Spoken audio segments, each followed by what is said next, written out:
Well, good evening. My name is Ashley Heffley, and I'm the Rise and Build coordinator here at Building All Children. Welcome to our very first marriage workshop. We're so happy to have you and to help you as you build a stronger marriage. Before I introduce our presenter for the workshop, I want to take just a few minutes to tell you about Building All Children. We're a nonprofit organization that helps every child reach their full potential. We believe that every child needs support and developmental resources, and every single family needs that support. That's why here at Building All Children, everybody qualifies, regardless of your child's level of development, regardless of your financial situation. We assess children and provide families the information they need to get their children the help that they need. We connect families with appropriate resources such as therapists, counselors, physicians, academic advisors, tutors, and more. We also empower families through knowledge and support, workshops like this one, and we provide mothers mentorship through group and one-on-one programming. We build community through playgroups, tiny town Bible studies for moms, and even more.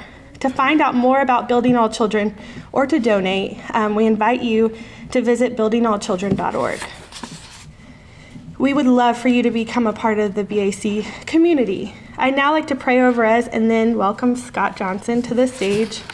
Scott really is a wealth of biblical knowledge on the topics of marriage, family, and parenting, and we know you'll be blessed by this workshop. Let's pray. Heavenly Father, I just thank you for these marriages in the room. I thank you for the families represented here. I just pray that as we open the Word of God tonight, that you just fill our hearts and change our marriages, God. I just pray that everything we say and do brings glory and honor to you. In the name of Jesus we pray, amen. And now if you'll all please help me in welcoming Scott to the stage. Ashley, thank you for that. I am elated to be here, and I am grateful for each one of you who is here, allowing me to present this session to you tonight. And I'm going to tell you a little bit about myself first. My name is Scott L. Johnson. I use my middle initial. Some of you know that. David has seen me speak before and knew that I'm Scott L. Johnson. There are lots of me. Does anyone else remember the phone book, when we had the phone book? Some of you are too young and you only remember sitting on it as a child probably. But when we had a Tulsa phone book, there were 7 of me in the phone book at one time. So the L helps differentiate me. I'll tell you the other reason I like to use it in a moment. I've been married for 40 years to one woman, Beth Johnson. She's put up with me, I should say, for 40 years. And I'll show you a picture of her here in a minute, but she also helps with Building All Children sometimes. So this is a ministry that's really near and dear to our hearts for the mission that it does for your kids and lots of other kids. We have 4 grown children, ages 27 to 37. We have 5 grandchildren. I can tell by looking at you that none of you, I don't think, are grandparents. But I can tell you, like all the things people are saying to you right now about how wonderful it really is. Like you really can look forward to that. I've crossed over that line, and I'm now a grandparent to 5 grandchildren. It really is fantastic. We have a little dog, and this is what I get paid to do. I'm not full-time in the ministry. What I get paid to do is be a businessman. I'm a businessman. I work for Zico out in Broken Arrow. I really think I have the world's best job. I am the director of special projects. Doesn't that sound mysterious? I like to tell people I could tell you what I do, but I would have to kill you. So we're not going to go there tonight. But I work for the owner of the company. I just get to work on all kinds of great stuff. But that said, really my favorite thing to do is to get up in front of people and teach and speak and point you to our great God ultimately, because I just think he is so worth pointing to. So other than having 5 grandchildren climbing on me, that's way up there. Other than that, this is my favorite thing to do. So thank you for being here tonight. Just so that I'm not just that guy up in the front, I'd like to just show you a picture of my family. So this is a picture taken last summer on a family vacation that we all had together. There I am on the end with my wife, Beth. This is our oldest son, Eric. He's the one who's 37. He's really smart. He's not full of himself at all. He doesn't have a big ego at all. He's very introverted, and he's extremely single. So if you guys have any leads, some of you have unmarried sisters, I'd like to talk to you afterwards. And he's 37. I'm getting more and more desperate, so I've broadened the age to 27 to 57. Anything in that range, I want to talk to you about after the presentation tonight. This is our oldest daughter, Kristen, our next child. and her husband John. They've been married for 12 years coming up this June. And that's my buddy Benjamin right there. There's our little princess Annalie. There's little Matthew. And there's Isaac, who was really taken with his mama's hair, which was really long at that point. This is our younger daughter, Katie, and her husband, Dan. They live in the St. Louis area. This is our youngest, our son, Jonathan. He lives in South Broken Arrow with his wife, Becca. And this is our little Evan, who's now 18 months old. He wasn't quite a year old yet when this picture was taken. And then that right there is my dad, Larry, and his wife, Mary. And there, my dad has just always been one of my best friends. I've called him with every job change. Every time we decided to buy or build a house, I've called him to chat with him about that. He's going to be 85 years old in May. We love spending time with him. And his name is Lawrence. And my middle name is Lawrence, hence the L. So the other reason I like using my middle initial is because every time I use it, it makes me think of my dad, who's just always been one of my best friends. And even when I was a teenager, I did not think he was an idiot. I always thought he was really a pretty good guy. So that's a little bit of background on me. I want to start with a basic question tonight. How many of you would agree that fairness is a good thing? Fairness is a good idea. If you, no one's raising their hand, so if you agree with that, raise your hand for me. I mean, if you have a job, right, your compensation should be fair. If you're playing a sports event, the referees or the umpires should be fair, right? The calls should be fair. You should have a fair chance at a promotion at work based on your ability. How many of you would agree that fairness in marriage is a good idea? Right? Yes? No? Not sure about that? I mean, it seems obvious. Fairness would be a good idea. Let me ask you this question. How about God? Is God fair with us? How many of you think God is fair with us? How many of you think he's not fair with us? How many of you think it's a trick question, even though you've never seen me speak before? That wins the vote right there. Let me ask you this question. Is God fair with us? What do you think? How so? It's Jeff, right? How so, Jeff? I say that he's not because we deserve much less than what he... Yes. All right, did everyone hear what Jeff's saying? What do we deserve? What do we deserve? I mean, from a theological standpoint, the wages of sin is death. That's what we deserve. Do we get death from God? No, we get the opportunity by simply believing in Christ to escape death and have life eternal. So I would say God is not fair with us. He's way better than fair with us. So let's go back to marriage. How about marriage? Is fairness a good idea in marriage? No. Why not? Now, I've not talked to them about this before, just so you know, they're not plants up here. Why not? Well, if we're image bearers and we should emulate God, Yes. then maybe we should take after him. Okay, that's way more advanced theologically than where I was going, but you're right. You're spot on. Let me ask you a question. If you're trying to figure out if your marriage is fair to you, how do you know? What do you have to do to figure that out? You have to compare. And what else might we call that? You have to keep what? You got to keep score. You have to keep track. Because if you're not getting as much stuff from your spouse as you think you're giving to your spouse, is your marriage fair? It's not fair. And as a matter of fact, you may have forgotten something nice you did for your spouse. So for you to feel like your marriage is fair, you probably need to feel like he or she is doing more for you than you've done for them. You guys with me on this? How good of an idea does that sound like? That is a recipe for a really terrible marriage. So I probably did a little bait and switch with you, and I hope it worked, because I think in the blurb I wrote something about we're going to talk about fairness in marriage. Yeah, we're going to talk about it. Here's what we're going to do with it. I want you to look carefully at the screen, because for the rest of the night, we're blowing that away. Because I'm here to tell you, striving for fairness in your marriage is a recipe to have a really terrible marriage, because you will have to keep score and you'll have to compare to evaluate whether your marriage is fair to you or not. Instead, we're going to look at a very biblical view of this. But from now on, everything I say to you tonight is not going to be fair, so get ready. Can we lock the doors from the outside, Ashley? All right. I'm going to speak to women and I'm going to speak to men tonight separately, but you're all going to be in the room, which makes this really fun for me. I'm going to start by talking to the women. And women, I want to start with a couple questions. How many of you would like to know what your husband is thinking? How many of you would like to know if he's thinking?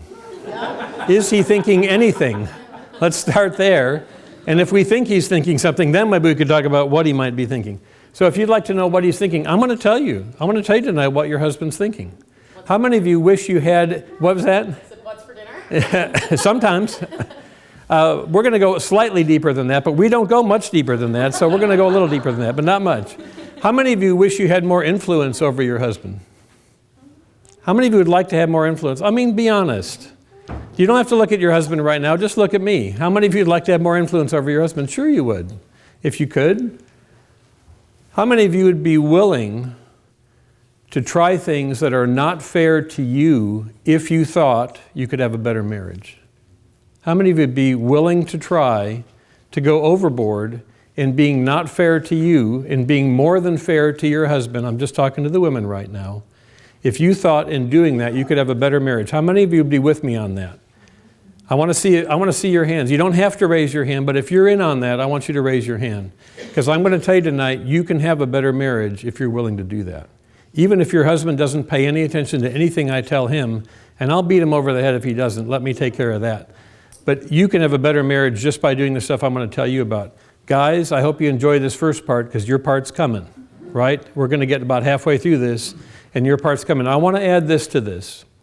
Women, while I'm talking to you, some of you are going to be listening to this and you're going to be going, well, of course, I already know that. I already know that. I already know that. If that's where you are, kudos to you. Seriously. If you feel like you already know what I'm talking about and you've got that in practice, seriously, kudos to you. And use tonight as a reinforcement and an encouragement that you are already way on the right track. Most of you, I think, are going to be going, really? My husband's thinking that? Why is he thinking that? You know what? I don't know why he's thinking that. I'm just telling you that's what he's thinking. I can't tell you why he's thinking that. That's what we're all thinking. That's what all men are thinking. And I'll qualify that a little bit in a moment. Some of you, and these are the ones I worry about. Some of you, when you hear me tell you things, women, that are not fair to you, but would help you have a better marriage, are just going to get angry. And I'm concerned about you. I won't know who you are while we're talking about it tonight. And what I want to do, if that's you, if you feel yourself and you know that as we're talking about these things, you're just getting angry with me for talking about them, I want you to get help. I want you to reach out to someone at your church, your pastoral staff, reach out to a Christian counselor, reach out to a close friend that you know would be a champion for you in your marriage. Reach out to a sister, if you've got a sister that you can count on, or your mother even.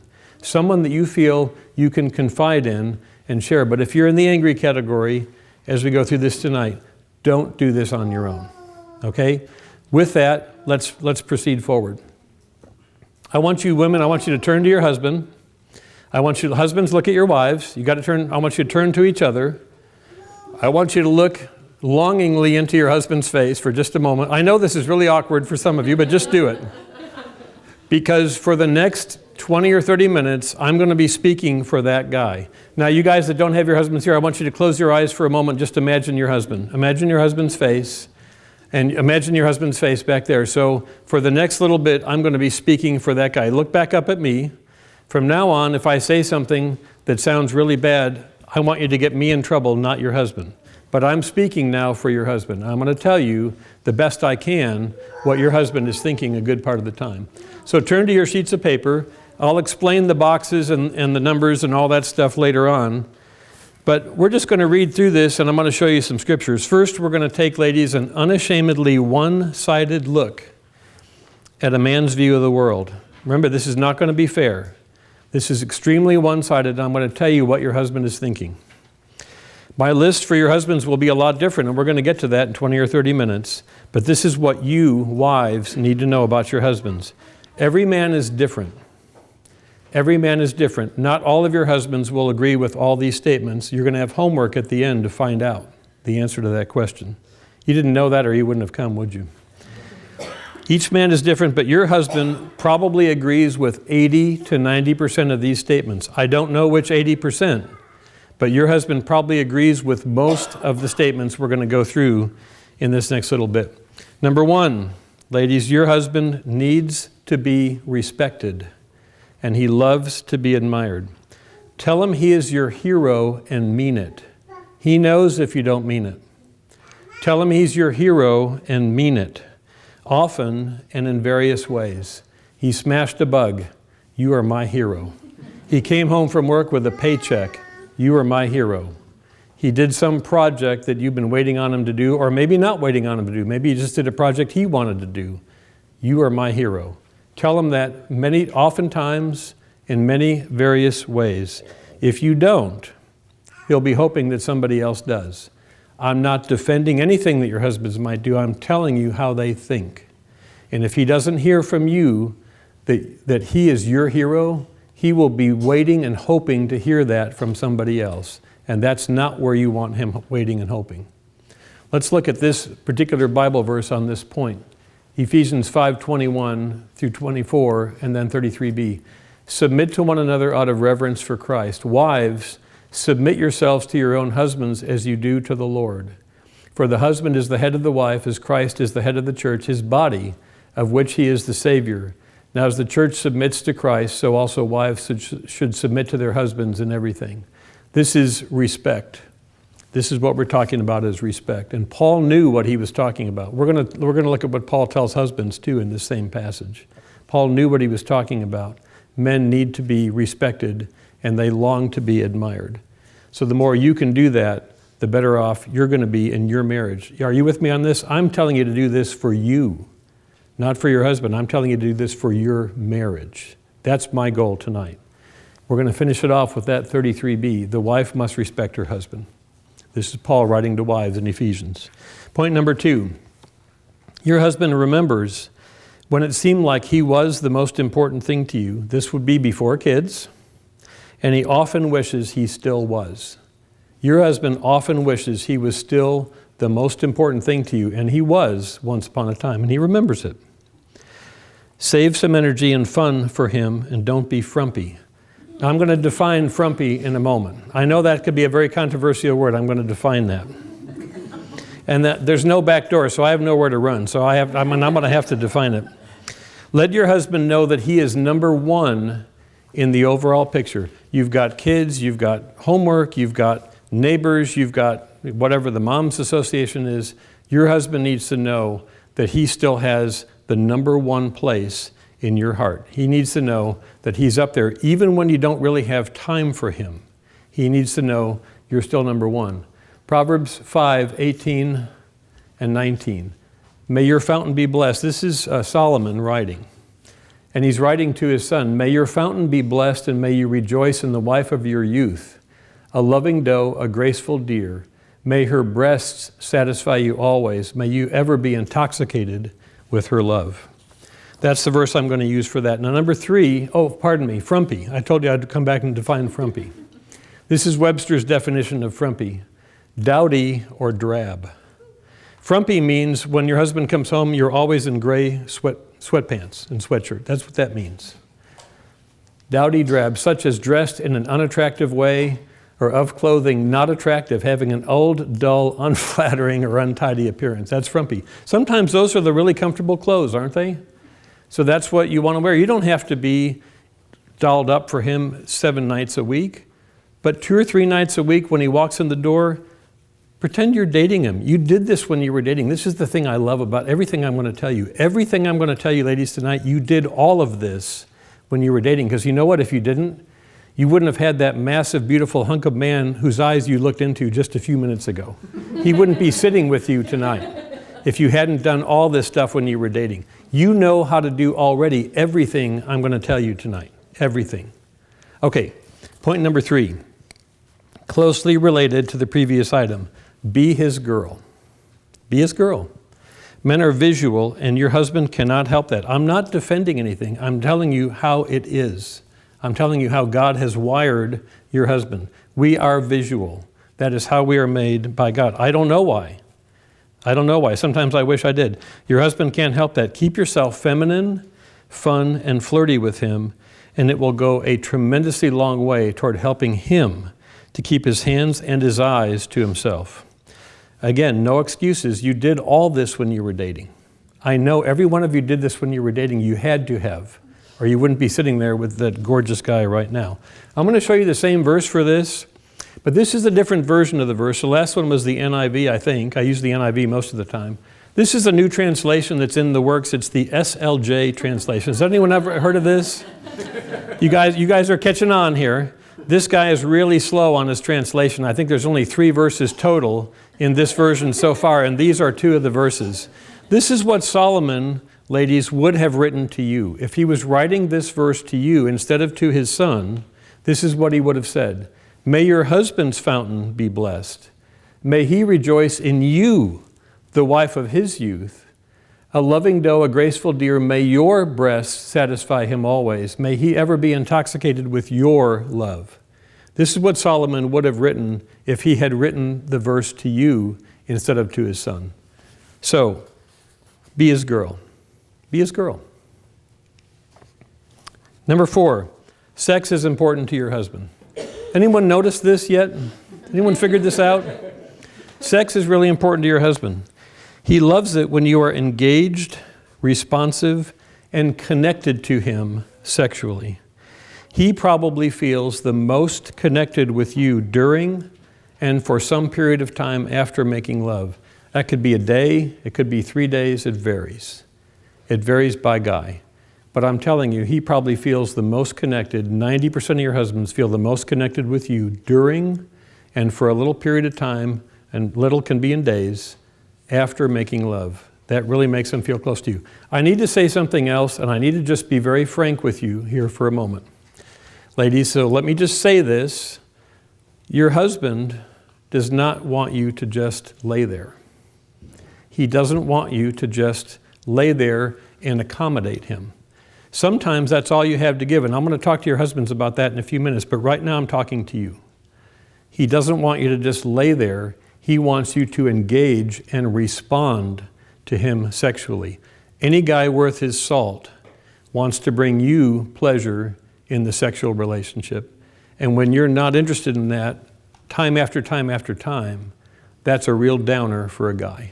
He wants to bring you pleasure. And I'll talk to the guys about that, a couple of things that are important about that in a few minutes. But that's where your husband is coming from, almost certainly. So, here we have 1 Corinthians 7. This is the go-to passage on sexuality and marriage written by Paul to the Corinthians. Now, if you know anything about Paul, what's interesting about this passage? Paul was what? He was single. Paul wasn't married. He talks about it in another passage, but he writes these instructions to married couples about sexuality. So women, I'm still talking to you for right now. He says, since sexual immorality is occurring, each man should have sexual relations with his own wife. He doesn't say it's a good idea, you should try to do it. He says you should engage sexually. Each man should have sexual relations with his own wife, and each woman with her own husband. The husband should fulfill his marital duty to his wife, and likewise the wife to her husband. The wife does not have authority over her own body, but yields it to her husband. In the same way, the husband does not have authority over his own body, but yields it to his wife. He says, don't deprive each other, so don't abstain from sexuality, except perhaps by mutual consent and for a time. In other words, for a short time, so that you may devote yourselves to prayer. Then he says, come together again, so that Satan will not tempt you because of your lack of self-control.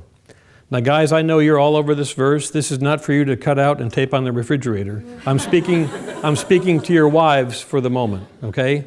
But ladies, this is Paul's biblical guidance for sexuality and marriage. He's telling us that in a healthy marriage, there is sexual engagement. And I'm telling you, ladies, your husband wants you to be, he wants you to be engaged. He wants you to respond to him sexually. Now, I need to show you something, ladies, so that I can help you understand something about your man. What's our life expectancy in the United States, roughly? Anybody? I've been talking about sex, so you're all clammed up now. You're not going to say anything. Let's say, does someone say 80? Let's go with 80. Let's say our life expectancy is about 80. What is the beginning of a person's sexual development, roughly? What age? Let's say 13, somewhere in there. So we're going to go with 12. At what age is a man's sexual peak? 30? We're going to come back. What did you say? Yeah. I had a woman one time when I did this, she goes, let me see, how old is my husband right now? That's the best answer I've ever heard to that. Okay, well, a man's sexual peak is typically, I'm going to say, around age 18. What's a woman's sexual peak? 40? Okay, so actually a woman's sexual peak is generally believed to be around age 30. So when a boy is born, how much sexual interest does he have at that moment? When he's born? Zero. Right, everyone with me there? You guys still awake? We need more cookies? He's zero. When a baby boy is born, he's not thinking about anything except the bottle, basically, and sleeping, right? So zero sexual interest. What happens between age 0, between the time he's born and age 12? What happens to his sexual interest? Just to age 12. Right? But just from 0 to 12, what's happening is a lot of not much, right? Just a very, very slow. He's starting to become aware of it, not much happening. When puberty hits, what happens between age 12, let's say, and age 18? Did you hear? She described it perfectly. How do you spell that? That's exactly right. Right? So for a guy, that's what happens. Because whatever 100% is, that's where it is at age 18, roughly, right?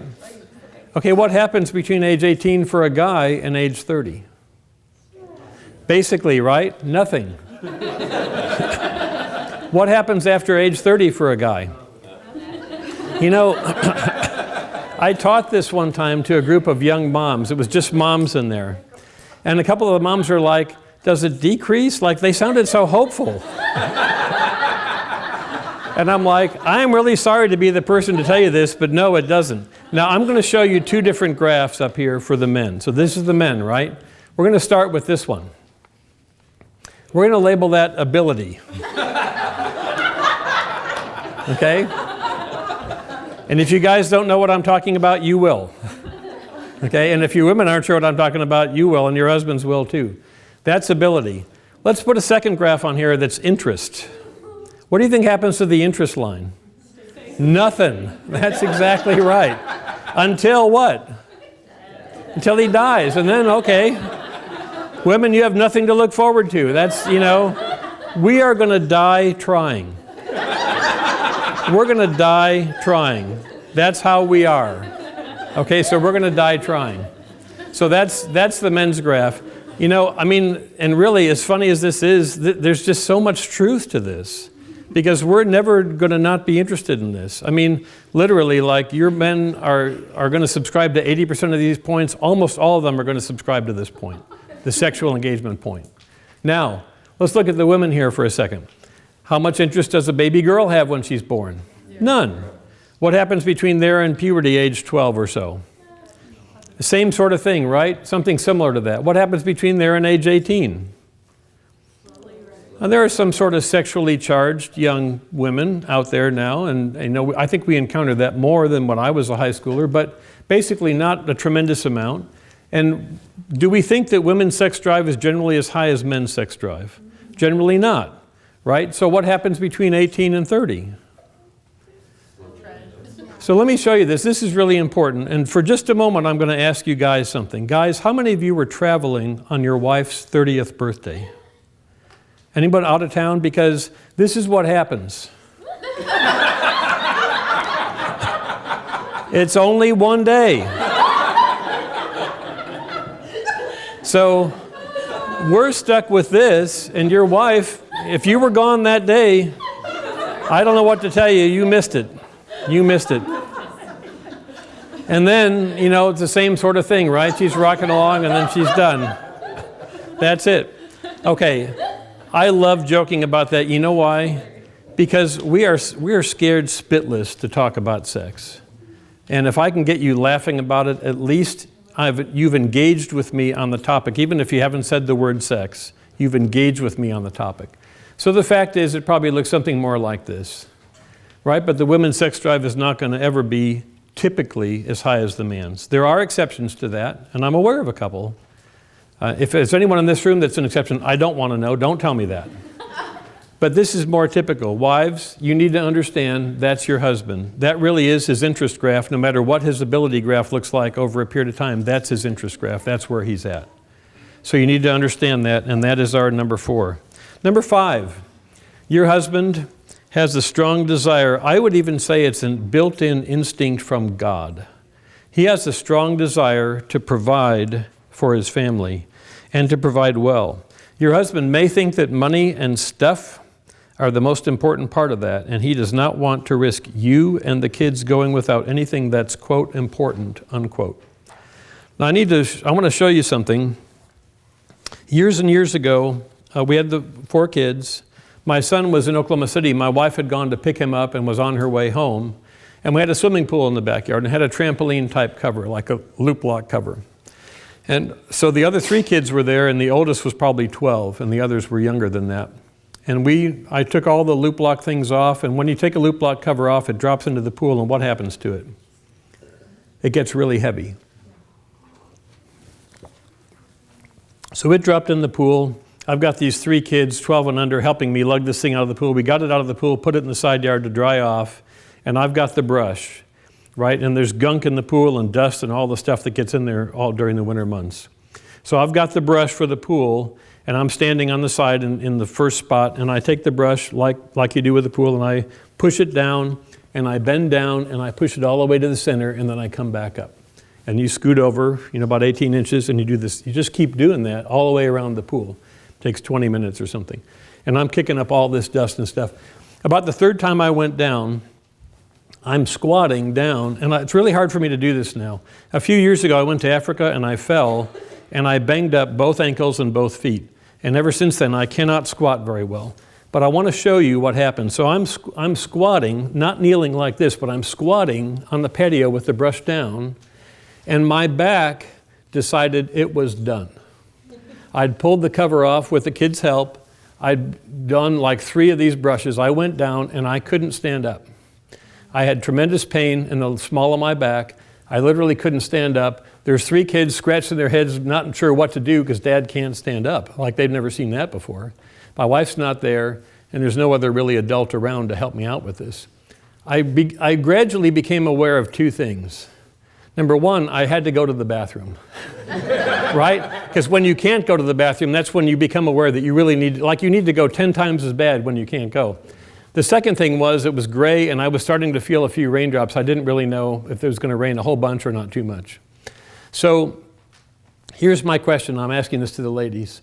What is it that you think went through my mind after those first 2 initial thoughts? What was the thing that was occupying my mind in that moment? What would you guess? Want me to just tell you?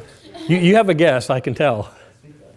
How am I going to have sex? I knew somehow, somehow with the smile on your face, I knew you were going to say something like that. That wasn't it, but that was a really good guess. It should have been probably. What was going through my mind in that moment was my disability insurance at work minus the taxes is not enough to pay the bills. That's what went through my mind. What went through my mind was I will not be able to provide for my family if I'm stuck like this and I can't move around. I won't be able to do it. There was no work from home then, right? That's what went through my mind. Ladies, I want you to understand that. What went through my mind wasn't sex. That was a great guess, though. I'm going to use that again next time I teach this. It wasn't that. What it was I am not going to be able to provide for my family. Now, let me see if I can get back up here. I went to the urgent care. I got some pills. They did an x-ray. Wasn't anything real permanent. And I didn't miss a day of work. This was a Saturday. I was back at work Monday. I was probably walking like this for 2 or 3 days. I didn't really miss a day of work. Like my whole worry about that, none of it didn't even come close to being true. But that's what went through my mind. And ladies, I give that to you as an illustration. Your husband wants to provide well for his family. This whole seminar was birthed when I was teaching parenting to a group of moms, and I was talking about how important it is to be at your kids' assemblies at school. And one of the moms asked, and I could hear the deep, legitimate frustration in her voice. She said, "How can I get my husband to do that?" I could just hear the frustration. And I said, "Well, does he think he can do that without losing his job?" And she said, "Well, he definitely can do it without losing his job." And I said, "That wasn't my question. Does he think he can do that without endangering his job?" And I realized, after hearing that one question, how differently we think about lots of things. But that was the kernel that started this whole thing. And I realized if I could tell you women, this is really important to us. When you put your husband in a position of choosing between providing and being present as a dad, he locks up. He can't make that choice. He knows he must do both. And when you're angry with him because he feels conflicted about it, he locks up. I'm not saying you shouldn't encourage him to be at the assembly at school. I'm not saying that. I'm saying how you do that is everything. Because when you're critical toward him and you put him in a position where he feels like you're asking him not to provide, when that's really what's going through his mind, he can't deal with it. And he's not going to do that. He can't make that choice. So, he has a desire to provide for the family. 1 Timothy 5:8, Paul writes, anyone who does not provide for their relatives, and especially for their own household, has denied the faith and is worse than an unbeliever. Paul writes this. I'm going to tell you, men, 90% of your husbands already think this. This is how they think a lot of the time, is they want to provide well for you and the kids. They don't want you to go without anything that's, again, quote, important. Number 6, your husband likely believes that he is just one major screw-up or maybe two medium ones from being fired. That's a completely illogical thought. I wrestle with that same thought. There is no good reason for me to think that. None. I have a great job. I have a fantastic relationship with my boss. I've been working for him for 17 years. I wrestle with that. If I wrestle with that, I can tell you most men, it was a huge comfort to me when I first learned in my 30s that that was common. I thought I was the only one that worried about that. That is common to men, that they worry about one big screw up or two medium ones from being fired because he wants to provide. No matter how good things seem or how silly this thought is, he wrestles with concern that he just doesn't cut it at work. So you need to be there for him at home. And again, I would give you this same verse. Anyone who does not provide for their relatives, and especially for their own household, has denied the faith and is worse than an unbeliever. Your husband operates with that all the time. He's thinking about that all the time. Number 7, don't nag or constantly correct him. Instead, draw him in with gentle words and encouragement. Let me ask you a question. How old was your husband when you married him? How many of your husbands were at least 20 years old? Don't you wonder sometimes how he survived that long without your help? How did he live to age 20 without you there to tell him how to park or how to drive or any number, or how to eat? I mean, any number of things. It's amazing that he survived it all to that point, isn't it? Guess what? He did. He doesn't need that much of your help.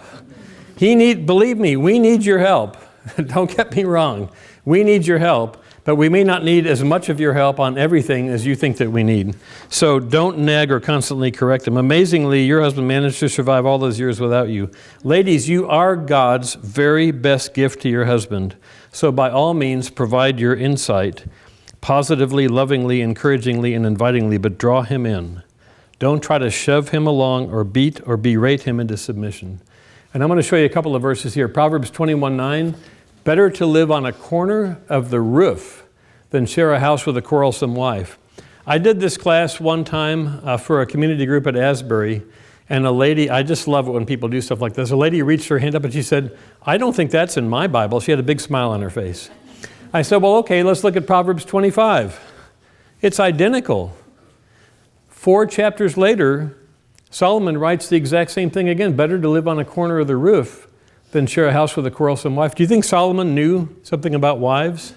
He had like 400 wives and 700 concubines. Porcupines, as your kids might say. He had 400 wives. Solomon writes here, it's better to live on the roof than share a house with that. In 1 Peter, in these two versions, those are both the NIV. The New American Standard and New King James say with a contentious wife. And these two say with a nagging wife, right? Don't nag. Don't be contentious with your husband. Be supportive. Do provide your advice, but measure it out. Be careful how you do it, right? Encourage him, draw him in with it. Don't berate him or back him into a corner. 1 Peter, wives in the same way submit yourselves to your own husbands, so that if any of them do not believe the word, they may be won over without words by the behavior of their wives when they see the purity and reverence of your lives. Keep in mind that this is just good advice for wives, whether your husbands are believers or not. Peter's saying if they're not believers, you can draw them in that way. This is just good advice for wives, period. He says, your beauty should not come from outward adornment, such as elaborate hairstyles and the wearing of gold jewelry or fine clothes. Rather, it should be that of your inner self, the unfading beauty of a gentle and quiet spirit, which is of great worth in God's sight. I think that's pretty interesting. It's great worth in God's sight. All right, next page. Right in the heat of the moment or just after your husband has said something, he may have just said the dumbest thing you've ever heard him say. Right in the heat of the moment or right after he said that may not be the best time to take issue with it. You know why? When the words have just leapt our mouth, we have to own them. There's something about men, we can't just say right then, that was the dumbest thing I've ever said. We might know it was the dumbest thing we've ever said, but we can't say it right then. When the words are still kind of hanging in the air, we own it. And we can't just back up from it right then. I'm not defending it. I'm not saying that's how it should be. I'm just telling you that's how it is for us most of the time. So come back to it later and plan your conversation carefully. Maybe over coffee or fresh strawberries. I'm not trying to get too romancy here, but you know that stuff, it can really help. So it's not nagging or critical. It's so much easier later on after the heat of the moment has passed. After I'm not mad or I'm not really involved in something anymore, I can hear that much better than when I've just said it. When I've just said it, I own it. I still own it, even if it was the dumbest thing I've ever said. Here we're going to look at Proverbs 15:1. A gentle answer quiets anger, but a harsh one stirs it up. Pretty simple. A gentle answer quiets anger, but a harsh answer stirs it up. Number 9, success is really important to your husband, period. Just success in anything. It's important. If he believes he can be successful with you in your marriage, he'll want to spend time with you. If he believes he cannot be successful with you, he will move somewhere in his heart where he thinks he can be successful, where he experiences success. That's where he'll move to in his heart. It could be work, could be golf, could be another woman, and I'm not defending it, but I'm telling you he needs to feel successful. And if you can make him feel successful with you in your marriage, you will draw him in. If he feels unsuccessful with you, if he feels he can't be successful with you, whether that means sexually, relationally, conversationally, whatever, it will repel him and he'll do something else, even church. Guys will spend too much time doing stuff at church because they feel successful more there than they do with their wives. It's not about God at that point, it's about success. It's about what drives him, which is success. And again, I'm not trying to excuse anything, it's just a practical reality. Instead of one verse, I want to just show you, in the scriptures, the word success and successful are used 51 times in the NIV, which is my go-to, 73 times in the New English Translation, 89 times in the Good News Translation, 97 times in the New International Reader's Version translation. Every time the word success or successful is used, the idea of success is positive. Sometimes it says something like the Lord kept them from being successful, right? So that was like a consequence, it was like a discipline. But the idea of success was still positive. They wanted to be successful. It's always positive, all those times, even when it's used in a negative context. All right, I want to cover what I'm just going to call a special discussion, because I recognize this may be the most controversial thing I say to the women tonight, and I think that's sort of sad, but ladies, I'm going to come back and circle the wagons on this with your husband, so just keep listening. I'm not going to ask for a show of hands, but if your husband is providing for you to be able to stay home full-time or part-time, so unless you're working full-time, this is my advice to you. And again, give me a chance. I'm going to speak to your husbands. It's going to sound a lot different when I talk to them, but this is what you need to hear from me. Be appreciative if he's doing that, if he's putting you in that position where you can stay home full-time or you can stay home a good part of the time. Be appreciative and don't assume he should do half the work at home on top of that. Don't hand the kids to him when he walks in the door. He feels like he's been fighting alligators for you all day at work. That's kind of a term we use sometimes. He's been wrestling alligators for you all day at work. And when you hand the kids to him or you expect him to mop or clean up after dinner or whatever it is, he feels like what he did all day isn't important. That's what he's feeling. I'm not saying it's right or wrong. I'm telling you that's what he's feeling when you do that. So don't expect him to do half the housework Now, if you're working full-time, we'll come back to that when I talk to your husbands. Even if you're not working full-time, I'm still going to come back to this with your husbands. But if you're staying at home full-time or you're working part-time, appreciate that. Let me tell you something. A lot of husbands don't think that's important and are not interested in giving their wives that opportunity. They want their wives to work and bring home a paycheck. That's not uncommon at all. I may be speaking to some of you in this room, and I have no idea.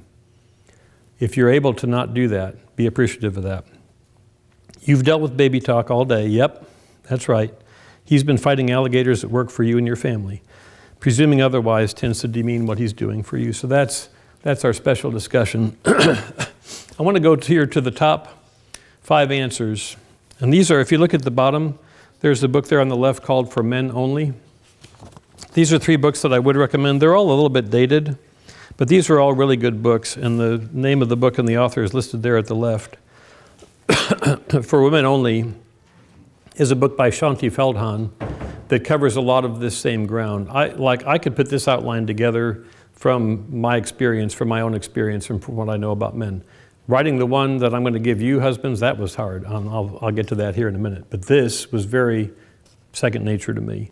These are the top 5 answers in that book that are listed there on your outline to what men wish their wives knew about them. Number 5 was, I need her to understand my burden to provide or how draining my job is. Number 4, I need more sex. Number 3, I need more respect in private and in public. Number 2, I wish she'd make more of an effort to take care of herself. And number 1, I want her to know how much I love her. And I want you women to really zero in on this paragraph. This brings me to tears every time I read it, and there's a similar one, men, that I'll read to you. This man says, it is so true that behind every great man is a great woman. There are a lot of men out there who are mediocre simply because their wives will not support them and bring them to greatness. And there are a lot of mediocre men who are destined to become great men, who are becoming great men because their wives love and support them. Do you hear that power that you have, ladies? You hear the power inherent in this guy's statement? My wife expects great things from me, even though I'm a pretty ordinary guy, really. She looks at me like I'm a genius in my field. She respects me in public and affirms me in private. I love her. And like all men, I want to live up to her expectations. That guy's wife is drawing him in, right? She's drawn him in, and she is boosting. She is the wind under his wings. She's boosting him to go from being a really ordinary guy to something really extraordinary. And I am telling you, ladies, you have that influence. It is that much, whether you think it is or not. And I'm going to ask you again to think back to your dating days, because the stuff you did back then is all we're really talking about all of tonight. So let me ask you again, women, are you willing to try? How many women are willing to try this? If I stopped the seminar right now, how would you be willing to try this, even though I didn't even go on? That's what I want you to be thinking. I want you to be willing to try this. I want you to think of 3 or 4 things, like just right now as you're sitting there, think of 3 or 4 things you really appreciate about your husband. And I want you to build on that when we leave here tonight. If you're struggling with that, just think of one. Just think of one thing. And if you're really struggling with that, excuse me, go back to when you were dating. When you were dating, there were lots of things about your guy that you really loved. And I'm telling you, most of those are still there. Maybe the 6-pack isn't there anymore. I never had one, but if I did, it's long gone. Maybe that's not there anymore, but most of those things you really loved about your guy before you got married, they're mostly still there. And you've just focused on other things for a long time. Focus on those things, and you can bring a lot of that back. So, what are we doing with this? We're blasting it away. If there's one thing I want you to remember tonight, it's really that. We're blasting that away because the idea of trying to figure out if your marriage is fair is a really bad idea. Your assignment, ladies, is to take your notes we've been looking at. You're going to ask your husband to go through it, and I'm going to show you what you're going to do here in a second. And you're going to review the answers with him. You need to find out of these 10 items which ones are important. They're not all important to your husband. I don't know which of them are, but 6, 7, 8 of them are really important to him. Your first assignment is to find out by asking him which ones are really important. And then your next assignment is to find out how he feels about them in your marriage. This is really important. During this conversation, you're not going to tell him why he's wrong. You're not going to tell him why he doesn't understand. You're only seeking to understand how he thinks your marriage is doing. That's all. Husbands, enjoy this because your time's coming here in a second. Your assignment is only to understand your husband. Not why, just understand what he's thinking. What's important to him and how does he feel about it in your marriage. If you'll just start with that, you could have a better marriage in a day.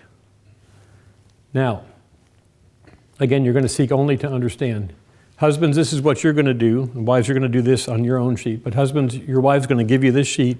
Wives, I don't want your husband to fill out the one he has. I want you to give your sheet when we get done, when you get home.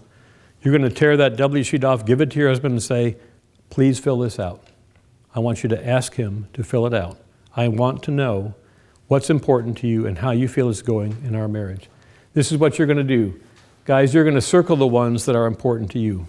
So in this example, number 3, be his girl. Men are visual. That's not important to you. You're not going to circle it. You're going to circle all the ones. Maybe it's all 10. Maybe it's only 5. But right there, women, just knowing what's important to him is a huge step in the right direction. So guys, you're going to circle the ones that are important to you, and then you're going to write in that box how you feel about it. If you think it's going great, you're going to write 5. If you think, for me, this is just terrible, you're going to write a 1. And then after you're done, you're going to give it back to your wives. Wives, you're only allowed to ask clarifying, probing questions. You're not allowed to tell him he's wrong. You're not allowed to say, that's not, I do that. I don't do that. You're not allowed to say any of that. You're just seeking to understand. Guys, you're going to hear the same thing from me here in a few minutes. All right? Everybody with me on this? All right. Guys, we're going to blow that away, right? You get sort of a common theme going on with this? So men, how many of you'd like to know what your wife is thinking? Let me tell you something. Like, I ask the women if they want to know if their husbands are thinking. We know our wives are thinking, right? We know that. We know. We just like to know what they're thinking. And when we find out what they're thinking, it's like, why on earth are they thinking that? I don't know why they're thinking that, but I'm going to give you some idea what they're thinking. I have no idea why they're thinking that. How many of you wish you had more influence over your wife? Everyone's scared to raise their hands on that one. All right, David raised his hand. My wife told me to. That's perfect. If I'd paid you $20, that couldn't have been any better. How many of you guys would be willing to do some things that aren't fair to you if it meant you could have a better marriage? Guys, come on. This is the time to raise your hands. Okay, this is where I want you to go with me. I want you to be willing to do the same thing and hear the same kinds of things I told your wives. How many of you would be willing to try that? Same thing, guys. Some of you are going to be going, yep, I know that. I mean, the fact that you're here indicates you're already interested. Except some of you were dragged kicking and screaming tonight. I already know that. I don't know which ones of you it was, but I know some of you were. But a lot of you are here because, you're interested in this and you've heard some of this before. Kudos to you. I think most of you are going to be listening to this going, why is she thinking that? What? How can that be? I don't know. I'm just telling you what she's thinking. If you get angry when I'm talking to you about these things, get help. Reach out to a men's ministry, a pastor, a counselor, a trusted friend that will nudge you toward being the husband that God wants you to be. Not someone who's going to encourage you to bust it up, someone who will encourage you to get back in there, get in the fight, and fight for your marriage. That's the kind of person you want alongside you if this stuff is making you angry. What are we doing with this, guys? We're blasting it away. I said guys. I'm sorry. That's all right. That's okay, Amber. You're good. You're good. You're good. I'm speaking for my husband, who's not. Guys, turn to your wives, look at their face. I want you to look at them for a few seconds. Some of you have not looked at each other this long in a very long time, have you? Probably since your wedding day. All right. I see one making a funny face there. That's great. Okay. Look back at me for the next little bit. I'm speaking for that woman. The woman you were just looking at, I'm speaking for her. But I'm going to tell you, in all likelihood, most or a whole bunch of what she's thinking. So let's get started. Men, you're looking on the H page right here. Number 1, men, when you were dating, you creatively pursued and romanced your wife. This gave her confidence you were seriously in love with and committed to her. You thought of creative ways. You brought flowers. You sent her a card. You left her a note. You invented a neat date to go to or a picnic outside. You did all kinds of stuff that I'm going to guess most of you haven't done for years. That gave your wife the confidence that you were seriously in love with and committed to her.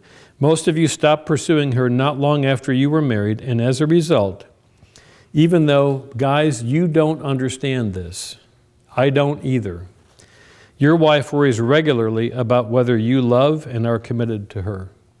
Your wife needs you to affirm this every day, or more often, every day.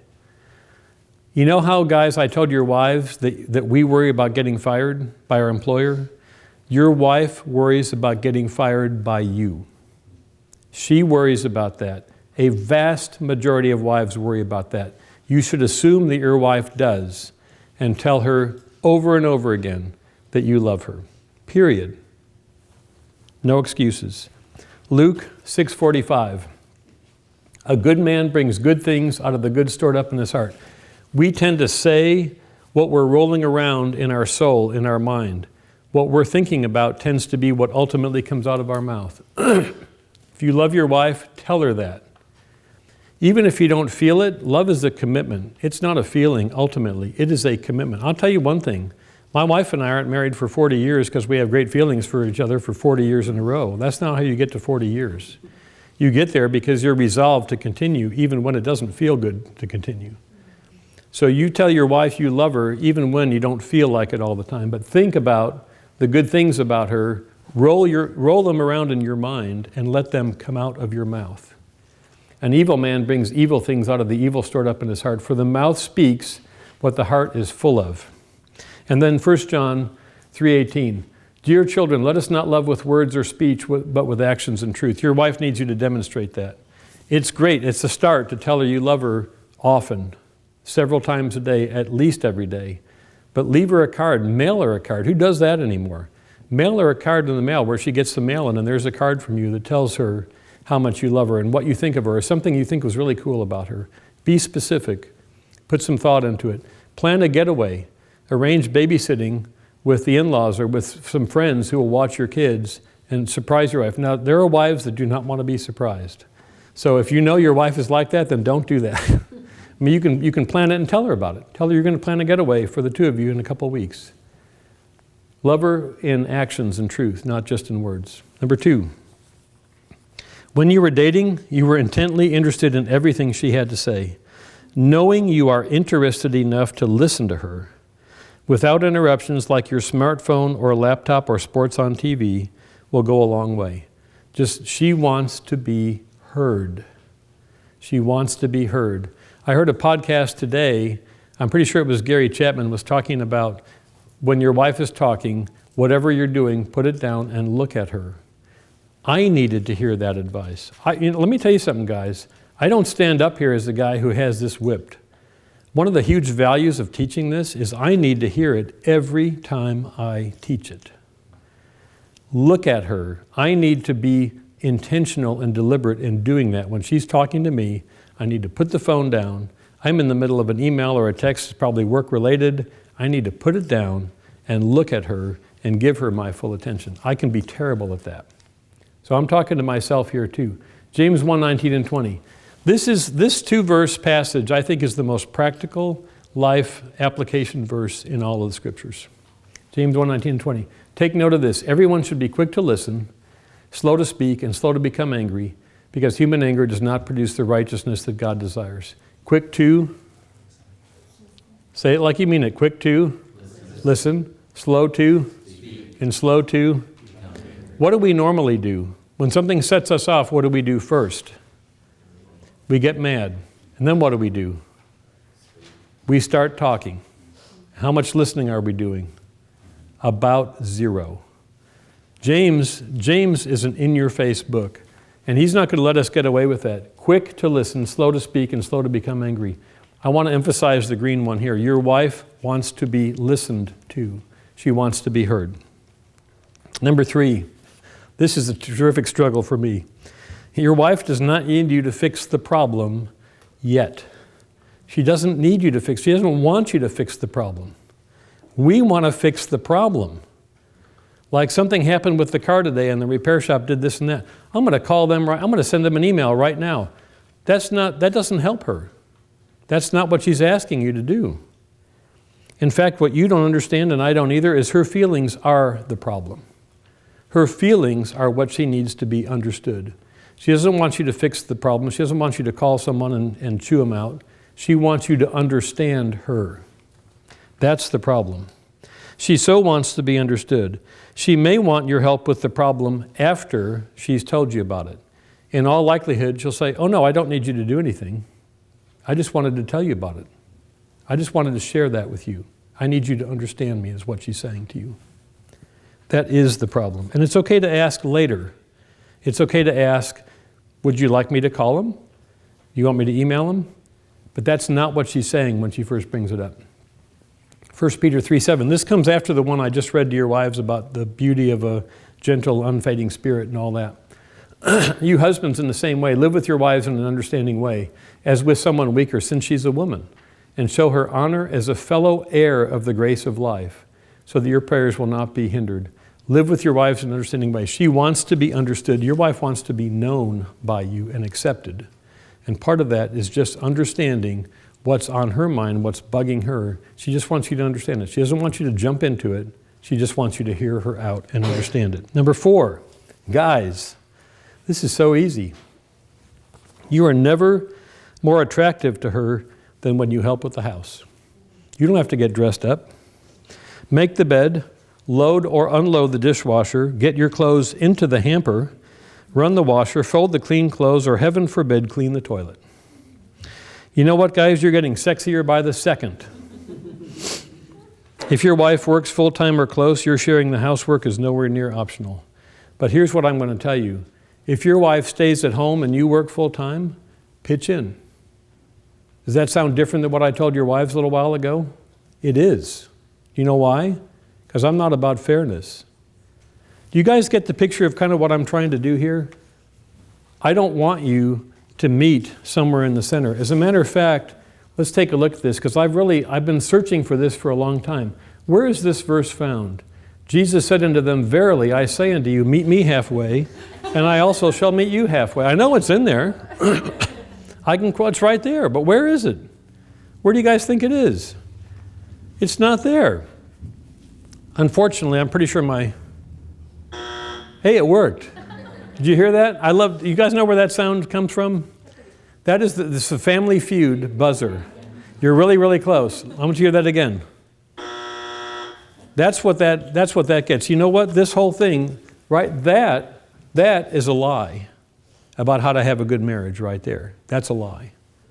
That is the idea of fairness. Let's try to both be doing the same amount of stuff for each other. You know what you want to do to have a good marriage? You want to outdo each other. Men, you want to reach all the way to where your wives are. Get as far as you can, as close as you can to where they need you to be.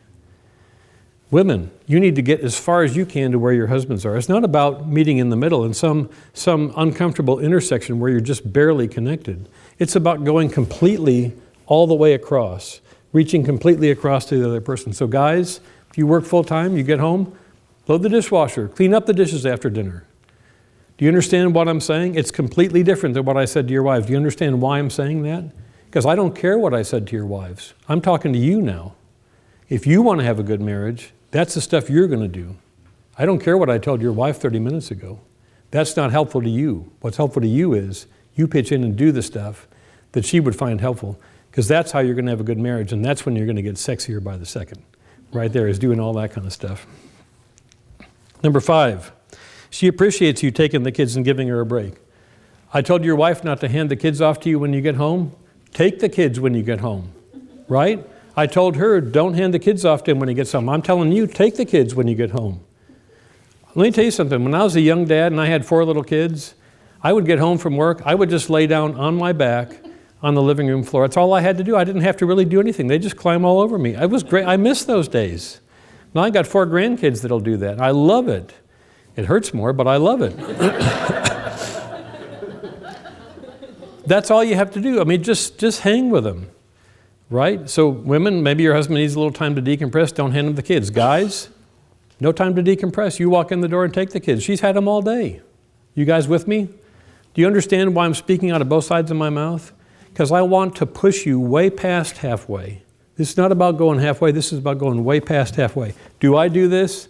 Ask my wife. I'm glad she's not here tonight to answer that question. I need this stuff as much as you guys do. I'm not standing up here as someone telling you I have this whipped. I don't. But all of us need to do this. Matthew, I love this. Was Jesus a busy guy? Did Jesus have a lot going on? Did he have a lot of people pressing in on him? Look at this. Jesus said, "Let the little children come to me and do not hinder them, for the kingdom of heaven belongs to such as these." Jesus was a busy guy. Did he have any kids? He didn't have any biological kids of his own. He said, "Let them all come to me." If Jesus had time for all those other kids that weren't his, you got time for your kids. When you walk in the door, you got time for your kids.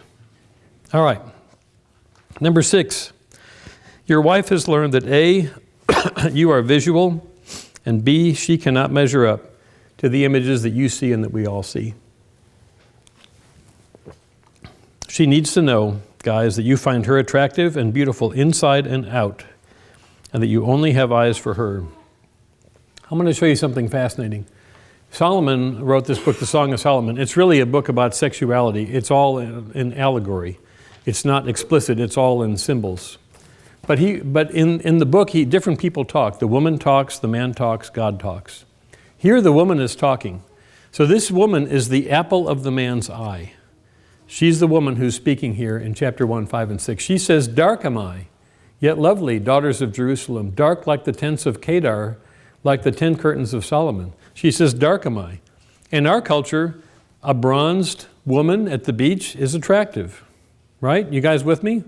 I mean, if I could just be honest, my eye is attracted to that. I'm going to notice her. A dark, bronzed woman at the beach, I'm going to notice her. Look at what she says. "Don't stare at me because I'm dark." This was not attractive in her time. What was attractive in her time was the upper class who weren't working out in the sun. They had more milky white skin, maybe olive, not dark, not what we think is attractive today. She was very self-conscious about being dark. "Don't stare at me because I'm darkened by the sun." My mother's sons were angry with me and made me take care of the vineyards, my own vineyard, my own body, she's saying, I had to neglect. I had to work outside and I got dark because of the sun.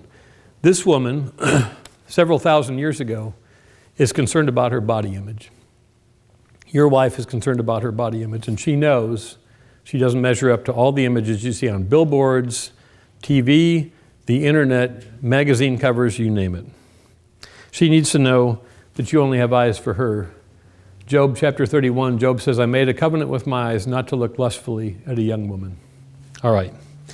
Enough said. Number 7, guys, your wife can enjoy sex. Some of you don't believe that. Your wife can enjoy sex. But when you were first married, spontaneity worked better than it does now. When you've got little kids and they've got their hands over your woman all day long, she is not sure she wants your manly hands all over her all night long. She's had little hands clutching her, grabbing her, pinching her all day long. She may not be ready for you at night. A little anticipation time may allow her to mentally prepare for lovemaking.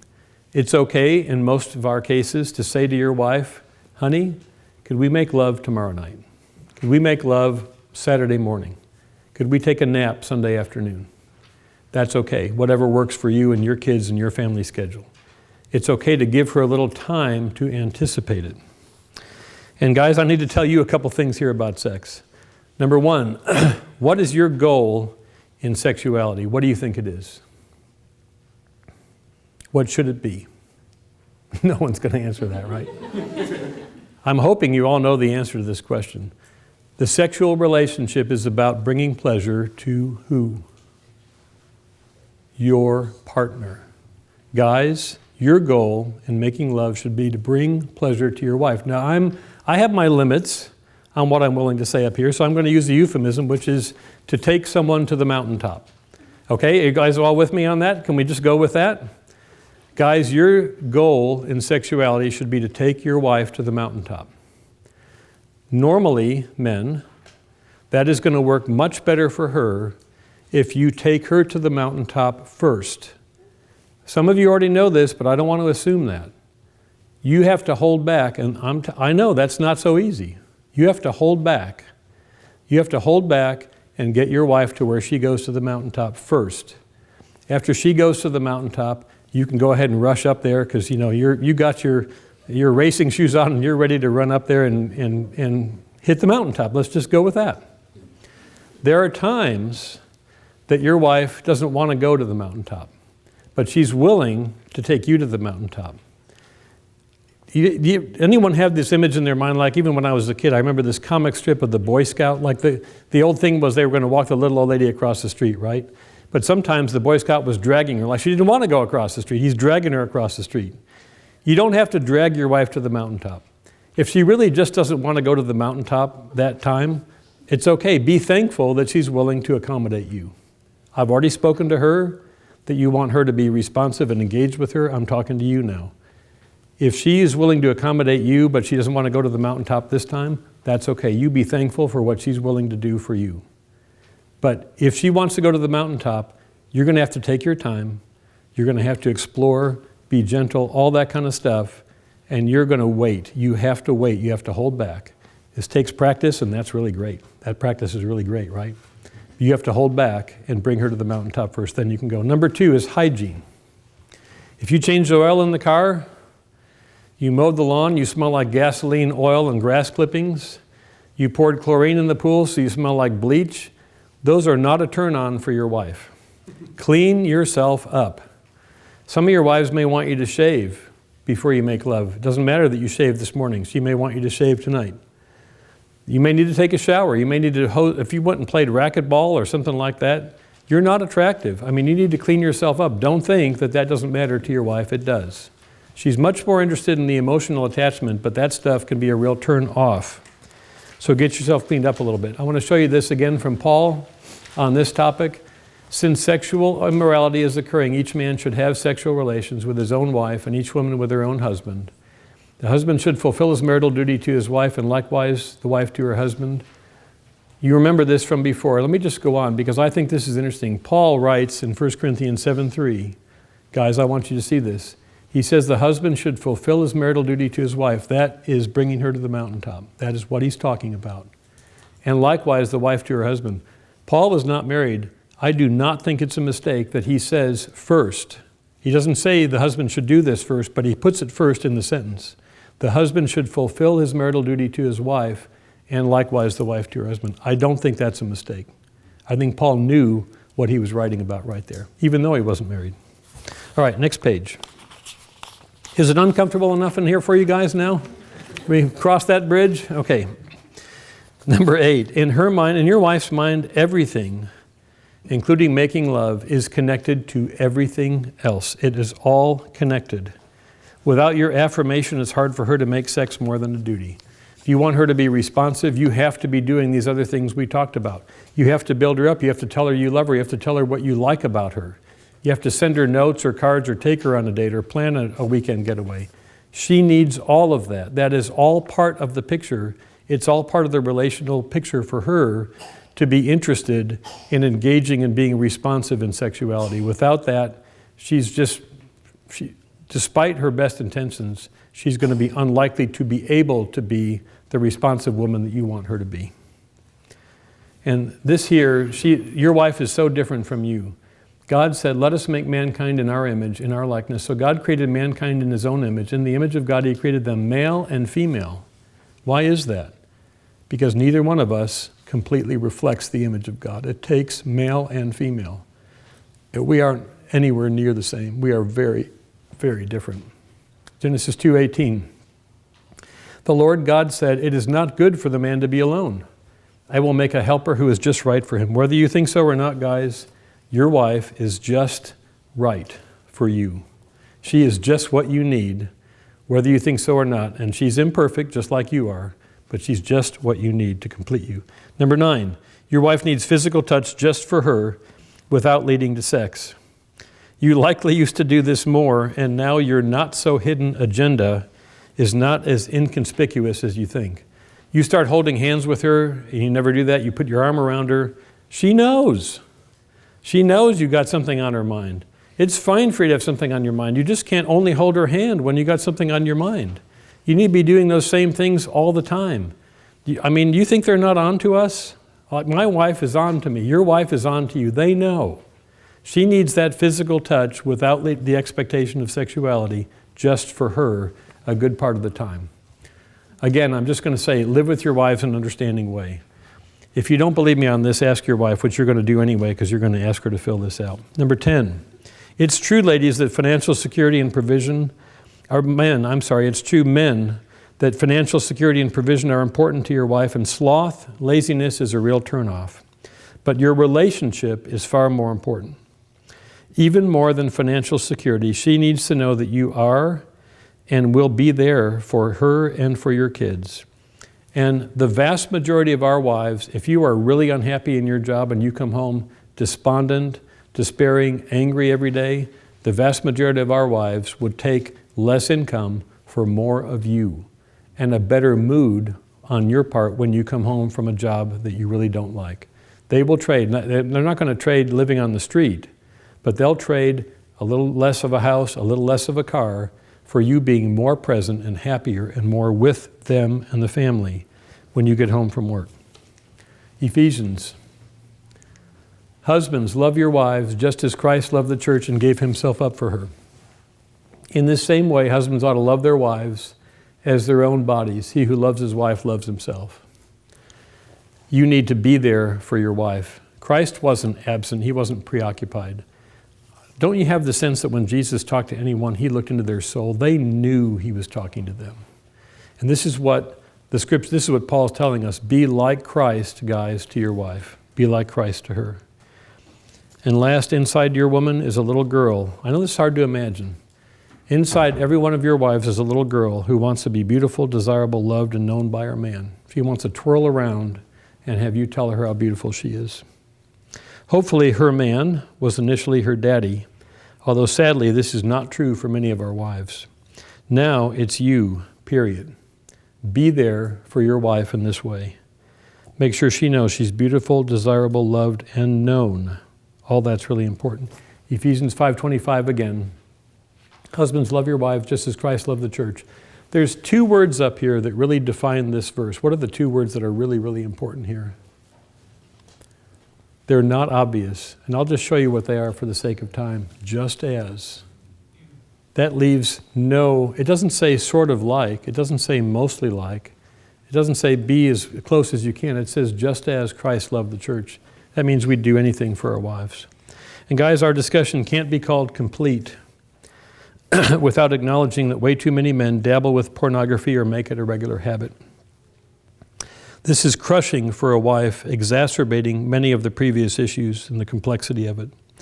Please know also that the images online actually will make a healthy marital sexual relationship much more difficult for the man.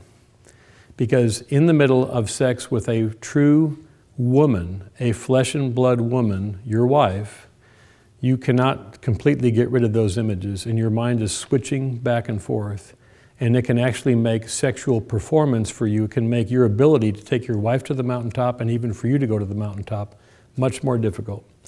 I don't think very many men really understand the devastating relationship between pornography and your own ability to enjoy sexuality. And B, many, or today most, of the naked women online are victims of human trafficking. How many of you have daughters? Those women are somebody's daughter. They're somebody's daughter. And a lot of them, their dads don't know where they are. Some of them, their dads don't care, don't give a flip. But most of them today don't want to be there at all. So, again, we're just going to touch real quickly. Job 31:1, made a covenant not to look lustfully at a young woman. Matthew 5:27 through 28, Jesus said, you've heard that it was said, you shall not commit adultery, but I tell you that anyone who looks at a woman lustfully has already committed adultery with her in his heart. I'll just tell you, I've done that. I don't really know how many times. I'm sure it's thousands. I know you guys have to go. Thank you for being here. I'm sure, I think we're all pretty much guilty of that, most of us. But this is what Jesus said. This is where the bar is set. So as one woman put it, My husband smiles at me when he comes home from work and discovers the kids have drawn monsters on my legs with markers. He believes I'm a better mother, more talented, and more virtuous person than I actually am. His eternal optimism changes me ever so slightly, day after day, into something more beautiful than I'd otherwise be. The fact that I get to live with him, so guys, this is a woman talking, over the course of my lifetime is one of the biggest scams I've pulled off. I want you to zero in on this next sentence. I keep waiting for him to wake up, jump over the mound of unwashed clothes, and bolt out the door. What's she saying there? I keep waiting for him to fire me. That's what she's saying. I keep waiting for him to fire me. But he sees even my imperfections as endearing. Over the past 10 years, we both changed, but one thing that remains constant is my utter and unashamed need of him. Men, are you willing to try? You willing to put some of this in practice? Because you can have a better marriage, even if your wife doesn't do anything I talked about in the first half. You can still have a better marriage if your goal is to make her day, because that's not as hard as expecting her to make your day. Think of 3 or 4 things you can appreciate about her. If you're struggling, just think of one thing. If you have to, think all the way back to when you were dating. And guys, who's God's leader in the home? Who's God's leader in the home? We are. I'm not going to defend that. That's biblical. We're the leader in the home. Guys, even if your wife doesn't do any of this stuff, you're mandated to do this stuff because you're the leader in the home. So let me just skip forward. You know what we're doing with this? Everyone got this now? We're going to blow that away? I just think that is so important for a good marriage. So your assignment, guys, is to take your H study notes and to ask your wife, not just expect her to do it, you're going to ask your wife to please complete this and give it back to me. You're going to later review it with her and you're going to understand which ones are important to your wife. You're not going to tell her why she's wrong. You're not going to defend yourself. You're going to seek only to understand. So women, you're going to do the same thing. You're going to circle the ones that are important to you and then you're going to put numbers in the spaces depending on how you think it's going. If it's a 5 in your marriage, that's great. If it's a 1 or a 2, it's something you really need your husband to know. And guys, those are the ones you need to really zero in on. You're not going to defend yourself. You're seeking only to understand. At the end of the day, you're going to have 2 sheets like this. Now, I'm going to go through this next part very, very quickly. You have a page, a 3rd page. Some of you, I want you to understand these, this is a paradigm for thinking about conflict because some of this is going to produce conflict for you when you talk about it. My wife and I have been to different marriage seminars, or I've heard podcasts or radio broadcasts in the old days. Have anyone heard about owning I statements in conflict? I feel like this, I feel like that. Avoiding you always do this or you never do that. The sandwich approach, tell them something good, tell them something bad, then tell them something good. I think all these are good. None of these are biblical. They're not unbiblical. They're not anti-biblical. They're just not biblical. The Bible doesn't tell us how to go approach it. But the Bible tells us a tremendous amount about how we should be thinking about it. So here's the techniques, and we won't read the scriptures, but you have all the scriptures. Every one of these is based on 1 or 2 scriptures. Number 1, this is what I want your mindset to be as you go through the other pages. I am all in. I am committed to my spouse and my marriage. I'm not going anywhere. That's number 1. Number 2, my spouse is not my enemy. Quite the contrary. Don't we think that sometimes? Don't we feel like we're at odds, like they're the problem, they're my enemy? They're not your enemy. Quite the contrary, he or she is to me the most important person on the planet. We are on the same team. Number 3, I've been assigned by God to take care of my spouse who is his child and to whom I am joined. I'm joined to my spouse, physically, spiritually, emotionally, by God. We have an actual enemy, right? In our marriages, we have an actual enemy. What's his name? His name is Satan. He's very powerful. He seeks to destroy our marriage. Number 5, our enemy, who's very powerful and very active, wants me to react in a self-centered way. I can and must choose selflessness. I must choose to react in a way that reaches toward my spouse, not putting up the defense. Number 6, what does my spouse really need in this situation? How can I find out in a gentle way? You have a problem, but what I'm asking you to do here is reach into your spouse. What does my spouse need in this situation as we're talking about this? Number 7, can I meet my spouse's need? If I can't, how can I help my spouse? And number 8, I would die trying to save my spouse. Am I willing to live for my spouse? How many of you would die for your spouse? If the house was on fire, you'd run back in there and do what you could. Most of you aren't going to have to ever do that. But all of us have the opportunity to live for our spouse, to live reaching into our spouse. So for everyone, you're going to find out which items are important to your spouse. I'm going to ask you to do this tonight. I'm not going to know if you do or not, so if you don't, there's no demerits or anything like that. But I'm going to ask you, because you know what? If you don't do this tonight, it's going to end up on your dresser, on the bathroom counter. 8 months from now, you're going to unbury it and throw it out. I'm going to ask you to do this tonight when you get home while this is fresh in your mind. And use these conflict resolution guidelines as your guidance for how you're going to think about your spouse. Review tonight before you go to bed. If you can't do it tonight, please do it before the end of this week. Please do it before the end of this week. Do it while you're thinking about it right now. No defense or argument. You're going to seek only to understand. By now, you've all seen this. We're going to blow that away. I just want to show you there's 3 family ministries, Family Life Today, Focus on the Family, and Family Talk. These guys have podcasts with just fantastic stories and advice and testimonies. They got websites, they got books, they got all kinds of resources. I'll leave that up for just a moment. Take a picture of that if you want to, and just look for their websites. They've got all kinds of stuff, as does Mardell and bookstores like that.